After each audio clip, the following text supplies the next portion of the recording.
Welcome back, everybody, to another edition of This Week in the XFL. I'm your host, the referee, representing XFL Newsroom. That's right, folks. If you didn't hear last week, XFL 2K is now XFL Newsroom, and hopefully you enjoyed the new logo. It's very similar, but slightly different, and reflects our new name, which, again, kind of reflects our mission statement as an organization. We're the number one source in XFL news, so now we're the XFL Newsroom. So we're having a little bit of fun. Like I said, you can also get to us still from XFL2K.com, but you can also get to us from XFLNewsroom.com. We're slowly going to transition fully to XFLNewsroom.com, but until then, you'll see the same things on both sites. So let's get started. We have some good news this week. Now, it's not the news everybody's been waiting for. So as you know, it's August. We did not get the team identities in July.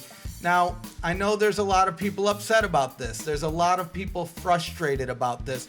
But we did warn you. So back at the June Jones press conference, when we reported on that, we had told you that we had heard there was a possibility, it was a slight possibility, that these announcements may get delayed till August. And you know what? It seems like that has come true. But the good news is the wait doesn't seem like it's going to be very long. We have some inside sources who wish to remain anonymous that have told us that the XFL is going to be announcing their identities next week. Now, again, we don't know if this is for sure. We don't have 100% guarantee on this, but we have received numerous reports and numerous tips on this situation. So I'm thinking it's coming.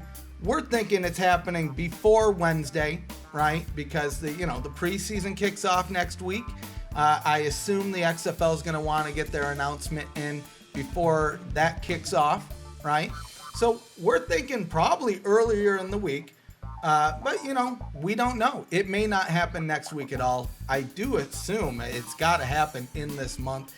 They're definitely going to happen before the draft in October. So get ready, folks. We'll see what happens. But like I said, from what we're being told, we're hearing the names next week. So I'm excited about that. I'm signed up. I'm not too angry that we have to wait just a little bit longer, because if they're done right, sign me up. So we're going to move on to another topic here, but we felt like we had to touch on those team names, those team identities, the logos first, because a lot of people have been asking about it. A lot of people have been wondering, why aren't they here yet? So we all know about the Spring League, right? The XFL has been testing out all of their new rules with the Spring League this year.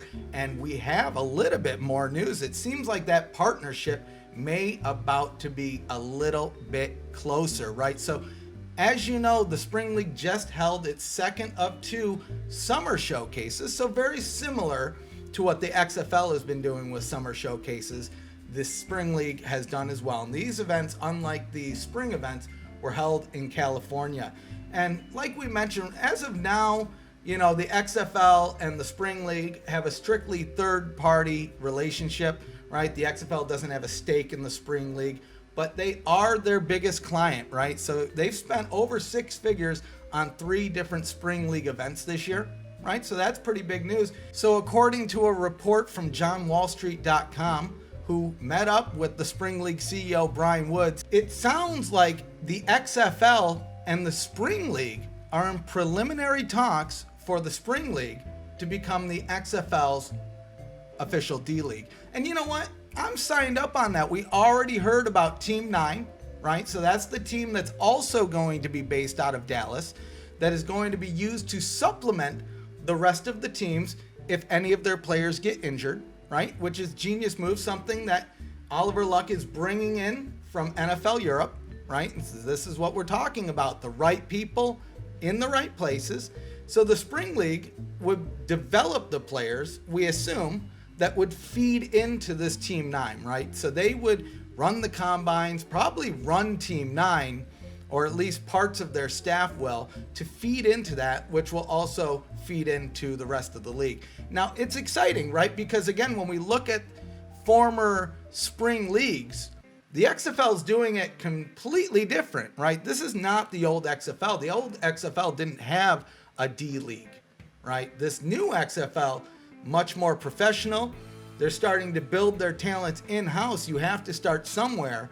So I'm happy that they're starting in the first season, right? This shows me if they're having these kind of talks, the people in the league truly believe that they're going to be around for a few years. And I believe that as well. And hopefully you do too. And if you don't, I think by the end of next season, you will. And definitely by the beginning of the second season, because it will have been proven. And hopefully after the end of the 5th and the 10th season, we can look back on these videos, the speculation of what the team names are going to be. We might chuckle at maybe if any of these teams have relocated, but we're still in these beginning stages. This is the most fun, the most exciting time to be an XFL fan. We're getting to see all of the cool things unravel before our eyes, right? There's a couple other folks that are covering the XFL news, and a lot of them are doing great stuff. Like we have Mike Mitchell for XFLboard.com, top notch, the XFL show and the XFL podcast, right? Similar names, 2 different types of content. Sign them both up. And I'm the referee with XFLnewsroom.com. I'm happy, the #1 source in XFL news. So we're going to move on. We talked about the Spring League, but now we're going to talk about maybe a potential person that could become maybe one of the voices of the XFL. So it was just announced, right? Pat McAfee, WWE employee, in fact, former Indianapolis Colt punter.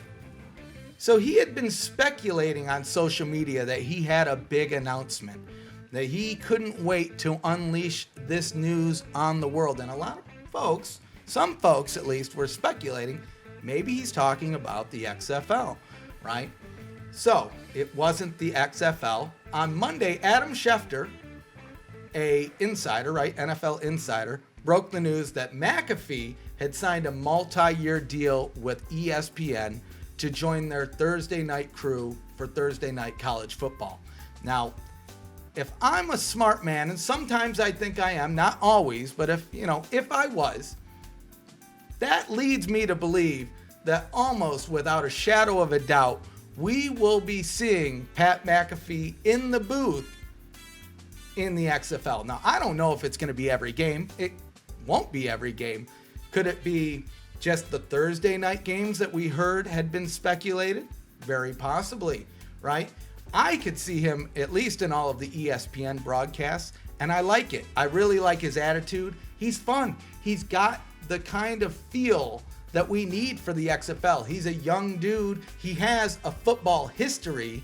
He knows what he's talking about, and he's always having a good time. So I'm signed up on that. I look forward to seeing where this goes because, again, beyond working on Thursday night college football, he's going to be hosting some morning shows on ESPN. So again, we've heard that beyond the television programming, we're also going to get those extra spotlight type shows across these networks. Could he be a host of one of those? It's very possible. And again, this makes sense because it really wouldn't ever be the XFL hiring Pat McAfee. Now it could, right? It could. But as we know from the XFL's TV deals, right, they're not getting paid, but the broadcast partners are footing the bill for all the television work. That includes the commentators, the cameraman, and things like that. So Pat McAfee definitely fits in that bucket, and I hope that it comes true, right? So one last thing that we want to talk about is the upcoming Houston Q&A with team president Brian Michael Cooper. So next Thursday, August 8th at Christian's Tailgate, we're having another Q&A. And I'm telling you, I went to the first one. It was pretty dang sweet. If you missed out on that one and you're in the area, definitely come by. This is your chance to ask the XFL executives any question you want. Now, if you're not able to make it, we'll ask a question for you. Leave a question down in the comments below. What would you like to know? Now, we know the #1 question is going to be team names, but you know what? Again, me using my brain here, I'm thinking there's a reason that we're getting a Q&A on Thursday. And that reason, to go back to the top of the episode here, would be that we are going to hear the team identities early in the week, right? And it only makes sense. So if you get those identities, or if you don't, show up, say hello to me, say hello to the president, learn about the league. And again, you only get this opportunity once, right? This is the beginning of the new league. We're starting to see this thing grow. It's fun to be a part of it. I hope that you enjoy it.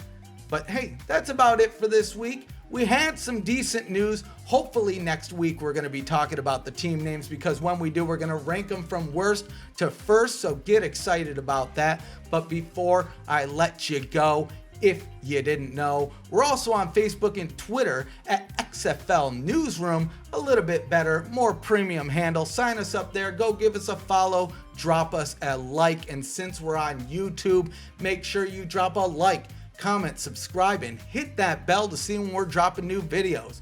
Some are going to be live and some are going to be pre-recorded, just like this one. So until next time, sign you up.